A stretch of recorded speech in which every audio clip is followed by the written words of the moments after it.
Hello, नमस्कार. नमस्कार, आदाब, सत श्री अकाल, कैसे? मी आहे Abhishek Netkar and welcome back to my channel. तर सगळ्यात पहिले माझं introduction. My name is Abhishek Netkar. I have studied till SYBA.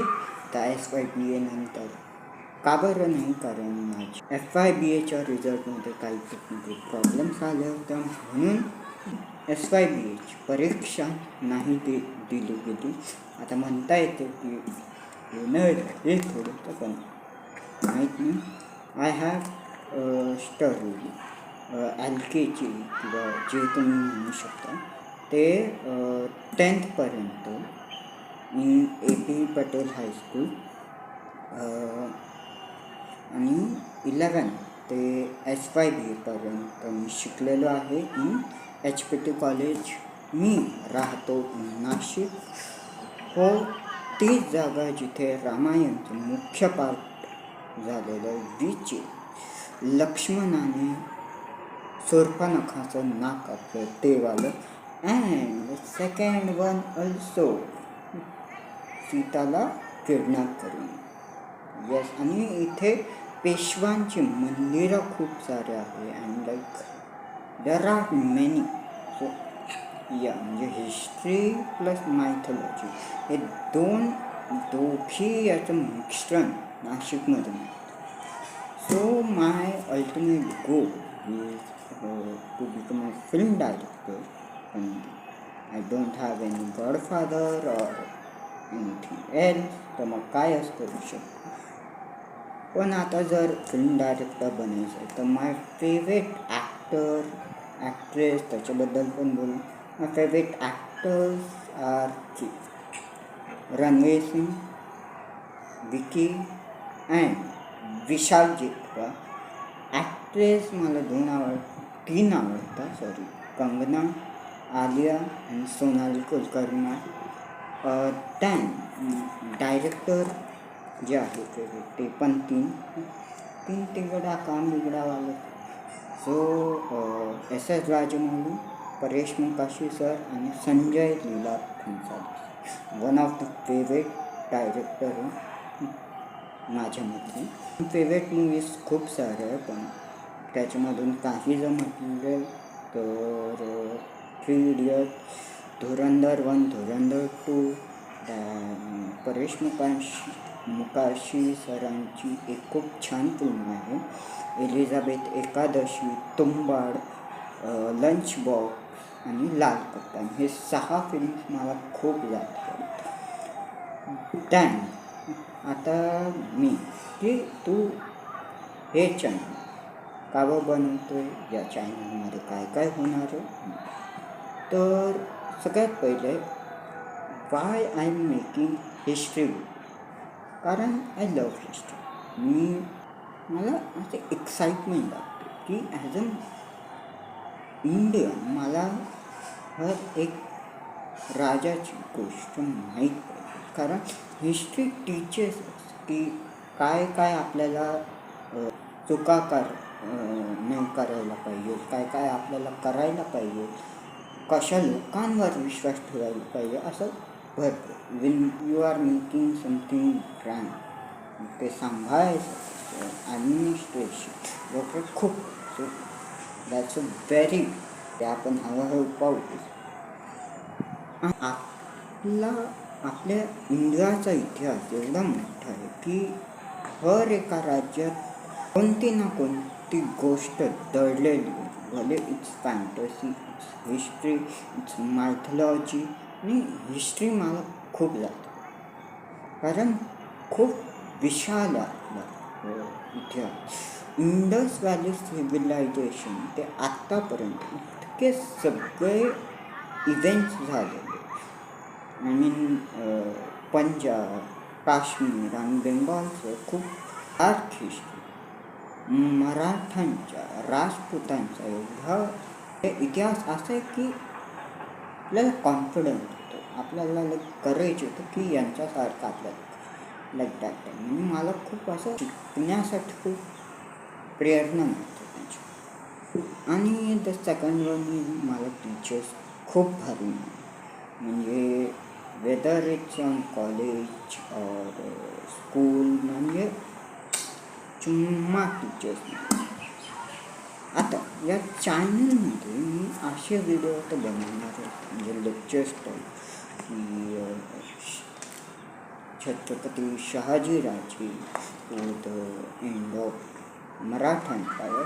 पण त्यासोबत त्याच्यानंतर पण डॉक्युमेंटरी म्हणजे आता जितके मी माझ्या लेक्चर्समध्ये जितके सगळे नावं घेतलं हिस्टॉरिकल प्लेसेसचे तिथं जाऊन मी थोडक्यात एकदम शॉर्टमध्ये I will teach you tons of that place. Salher Mulher असो, रामशेज असो, लोहगड असो, दॅन रायगड असो, राजगड असो, लाईक देर आर मेनी. मग अशा किल्ल्यांमध्ये अशा प्लेसेसमध्ये जाऊन तिथं इन्फॉर्मेशन आणि हे सगळं म्हणजे पूर्ण इंडिया मी कवर करतो. दॅन अजून असे 2 फेजेस राहिलेले. One of my favourite freedom struggle British म्हणजे पहिले डायनेस्टी, मग त्याच्यानंतर one of my favourite British era freedom struggle and then की कॉन्स्टिट्यूशन कसं बनलं होतं म्हणजे इंडिपेंडन्स नंतर. सेम राहतो की लेक्चर्स व्हिडिओ आणि सगळं पूर्ण झाल्यानंतर then we will make the documentaries videos like documentaries आणि मग आपला हा चॅनल संपला. बट ना पुढच्या व्हिडिओनंतर आपण मराठा एम्पायरपासून चालू करू. आता तुम्ही असं म्हणू शकता की तुझ्याकडे सोर्स काय. So I have one source called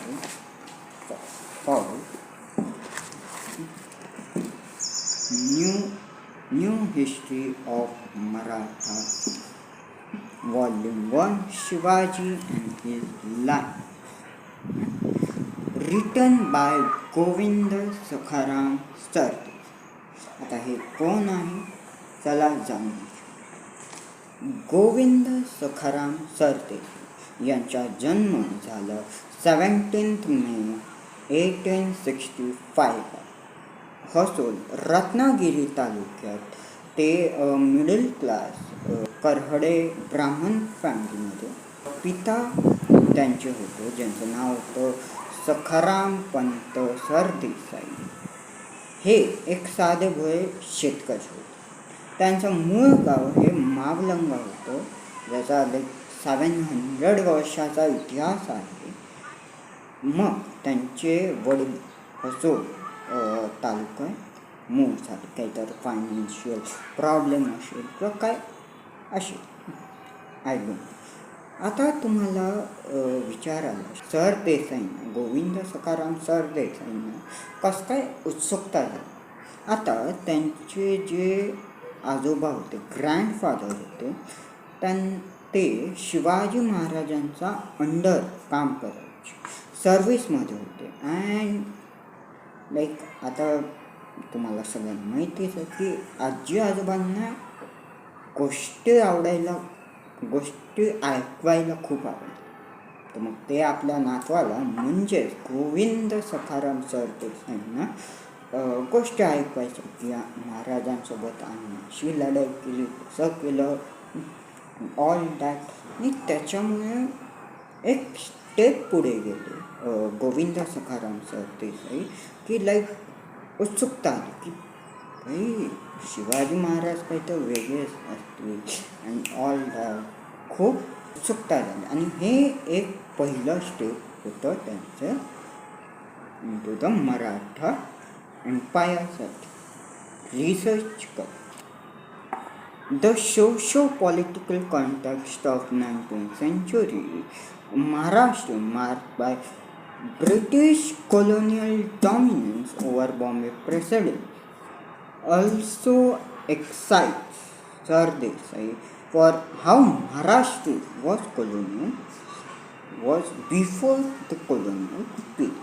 त्यांचं जे प्रायमरी एज्युकेशन आहे त्यांनी केलं ॲट त्यांच्या गावातल्या शहराला इवन ॲट 7 ते त्यांनी प्रायमरी एज्युकेशन घेतलं आणि 1879ला रत्नागिरी हायस्कूल जॉईन करून 1884ला मॅट्रिक्युलेशन एक्झाम पास करून त्यांनी त्याच वर्षी त्यांचे एक शिक्षक होते कॉल्ड मोरो विनायक कीर्ताने त्यांच्यासोबत त्यांच्या मुलीसोबत ज्यांचं नाव होतं गंगूबाई त्यांच्यासोबत लग्न विवाह केला ना. सरदेसाई यांनी त्यांचे हायर एज्युकेशन पूर्ण केल्यात फर्गुसन कॉलेज इन पुणे. मग त्यांनी हिस्ट्री आणि मराठी त्यांनी BA डिग्री घेतली at in Elphinstone college from Bombay university in 1888. आता in the college in this college which is Elphinstone college त्यामध्ये ते पर्शियन लेटर्स तिथे असायचे, पर्शियन बुक्स तिथं असायचे which is about history and all that. आणि मराठी बखरी हे ते वाचायचे. ते पर्शियन शकावली आणि मराठी बखरी त्या वाचायचे ज्याच्याकडून त्यांना राजकारण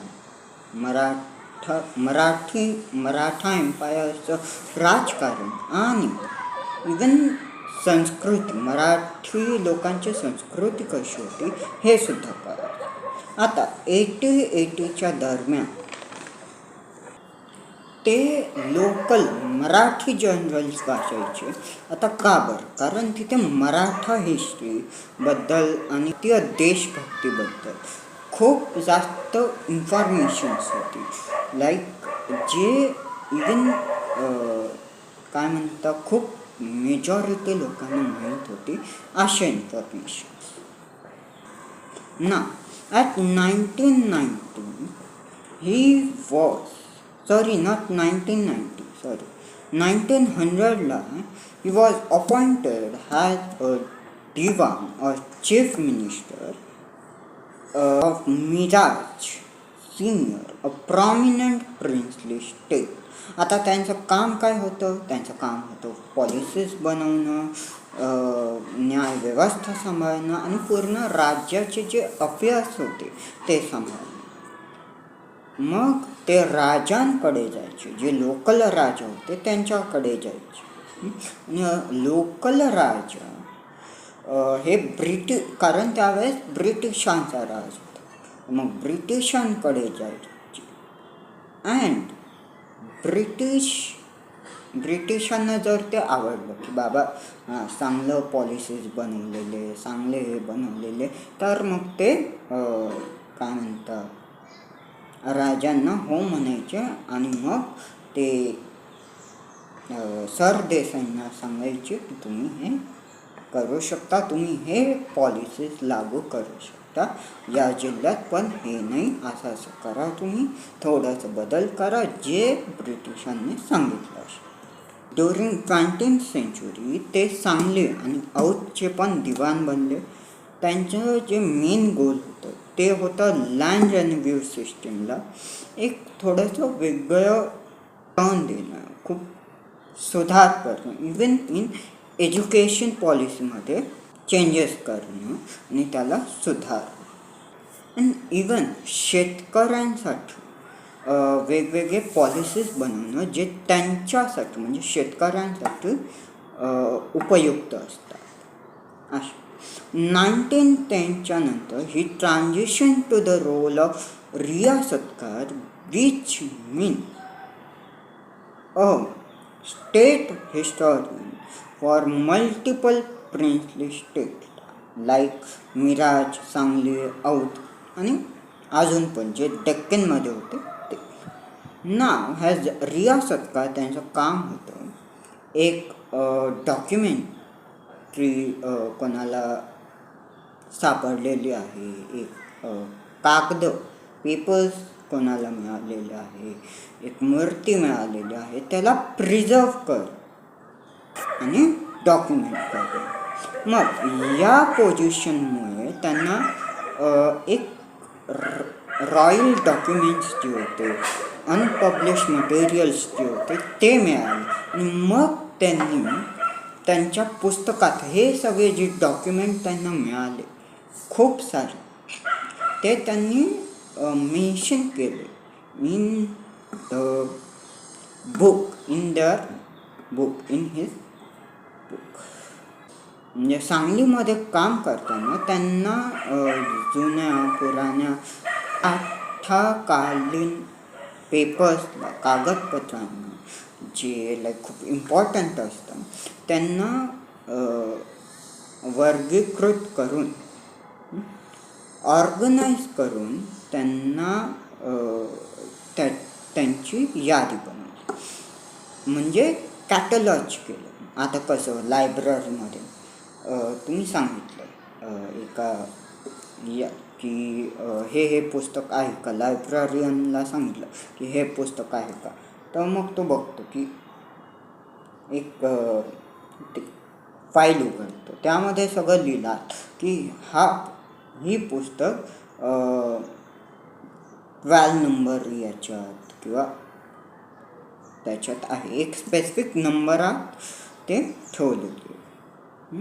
तसंच यांनी इथं पण केलं, कारण वेळेत ते सापडावे म्हणून. आणि हे पण त्यांनी त्यांच्या रिसर्च पेपरमध्ये इन्क्लूड केलं. आता त्यांनी कोणकोणती पुस्तकं लिहिले हे सुद्धा आपण जाणून घेऊ. त्यांनी the new history of Maratha, जे मी ॲज अ सोर्स घेतोय कम्प्लीट, ते त्यांनी लिहिलेली आहे, जे 3 व्हॉल्यूम्समध्ये त्यांनी लिहिलेले. आता या व्हॉल्यूममध्ये फक्त महाराणी ताराराणी पर्यंत आहे, शहाजीराजे टू ताराराणी इथपर्यंत आहे, which was written in 1946 to 1948 by Phoenix Product Publication, gives information from Shahaji Raje to the end of Maratha Empire in 1846 in English. त्यांनी रियासत सिरीज 10 व्हॉल्यूम्समध्ये लिहिलेली आहे, which talk about the history of Maratha state and other kingdoms in Deccan and western Maharashtra, especially Satara, Kolhapur and the Peshwa Maratha. Riyasat talk about the Maratha Zagirs and Vatan and main currents of Maratha history written in 1926, which provides information about Maratha Empireची उभारणी कशी झाली, त्यांचं decline कसं झालं, through the राजकारण point of view and सांस्कृतिक point of view. म्हणजे politics त्यांचं कसं होतं, संस्कृती त्यांची कशी होती, याद्वारे त्यांनी मराठा एम्पायरची उभारणी कशी केली आणि त्यांचं डिक्लाइन कसं झालं हे त्यांनी सांगितलं. हे ऑल्सो एक्सप्लोर गोरिला वॉरफेअर, जे कोणीच एक्सप्लोर केलेलं नाही, ठीक पण दॅन ब्राह्मणांचा महत्त्वाचा सहभाग असलेला प्रशासन अँड सांस्कृतिक बदल आणि एंग्लो मराठा वॉर अँड समाजात बदल. पेशवा दफ्तर, which is compilation of 8,650 documents, Pune residency correspondence, which is 14-volume book which provide Anglo-Maratha relation. सरदेसाईंनी असे सुद्धा पुस्तकं लिहिलेली आहे जिथे एक पर्टिक्युलर सरदाराचं आत्मचरित्र त्यांनी लिहिलेलं आहे with the source he has. आता कसे बाजीप्रभू देशपांडे, शिवा काशीद असो किंवा लाईक देर आर मेनी बहेरजी नायक असो, Santaji Ghorpade, Dhanaji Jadhav and all that खूप सारे आहेत. मला सुद्धा लक्षात राहत बट हे त्यांनी लिहिलं म्हणजे आत्मचरित्र, biography of the leader of Mawale in their, जे फेमस आहे ज्यांच्याबद्दल लिहिलेलं आहे ते. He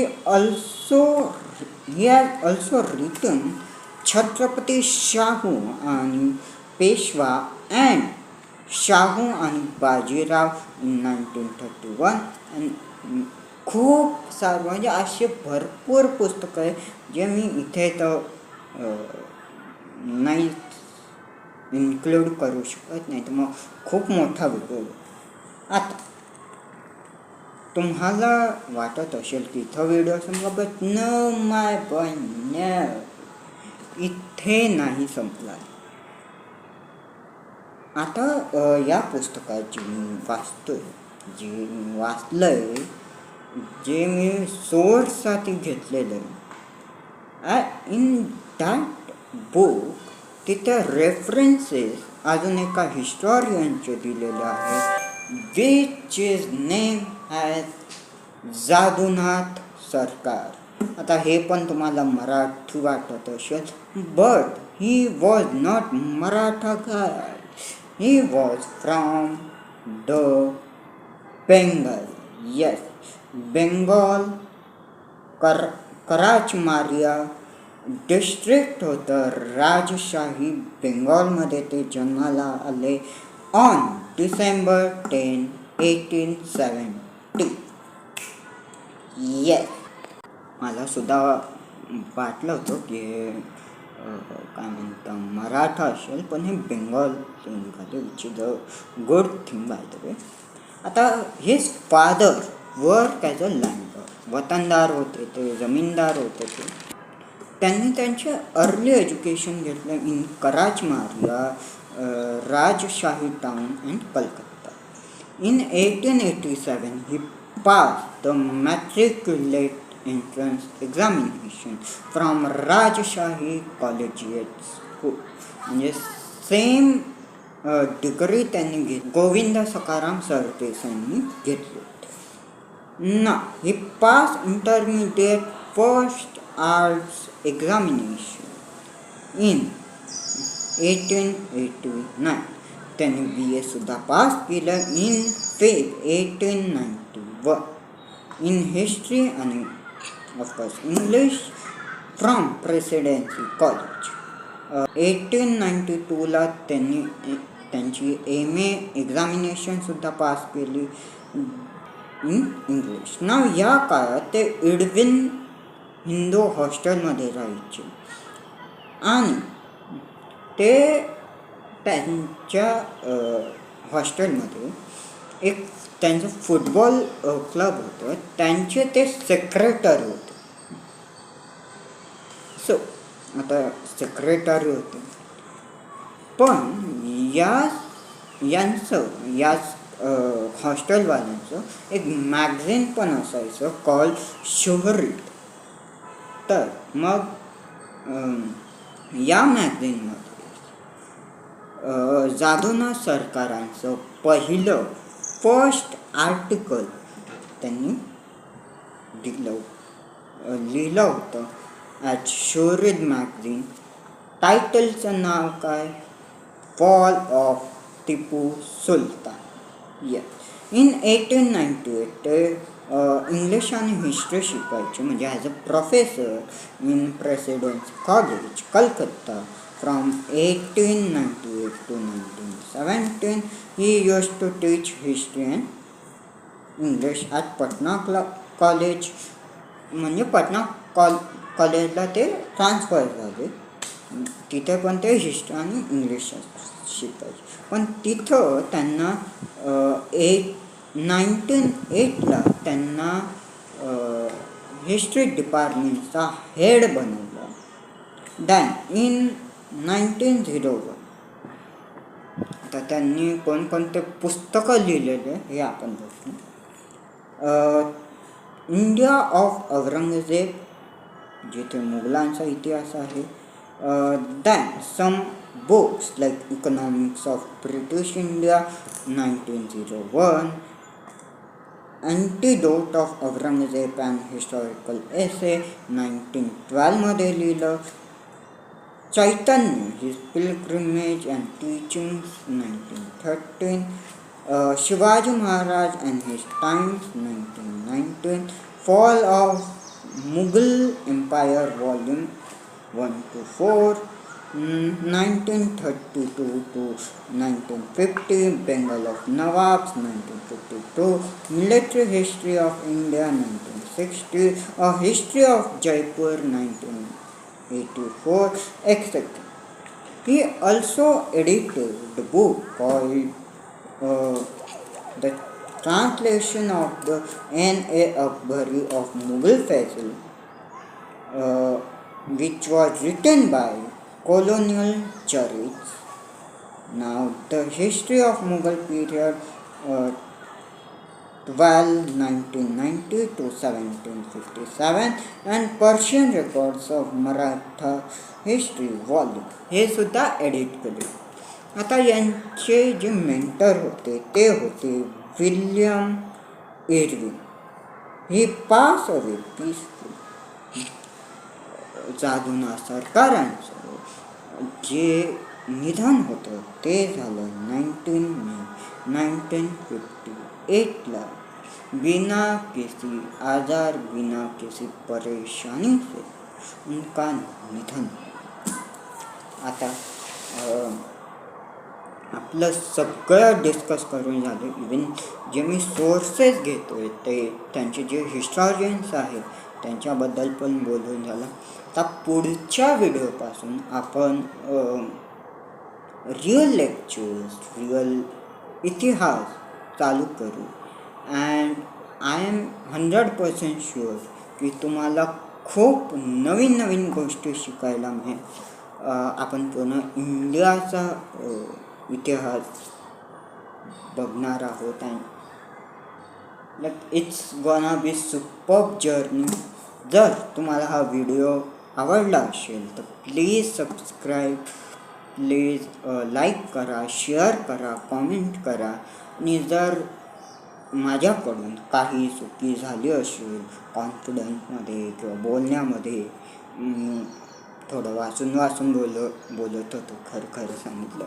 पण मी ट्राय करेल की मी रिमाइंड करू माझ्या शब्दात अगेन करेल. माफ करा जर काही पण चुकी झाली असेल. माझा पहिला ट्राय आहे. So thank you very much and please subscribe, कारण पुढच्या लेक्चर्सपासून तुम्हाला खूप काही शिकायला मिळणार आहे. Like it's fantastic. तर थँक्यू व्हेरी मच. भेटू या पुढच्या व्हिडिओमध्ये. तोपर्यंत हर हर महादेव.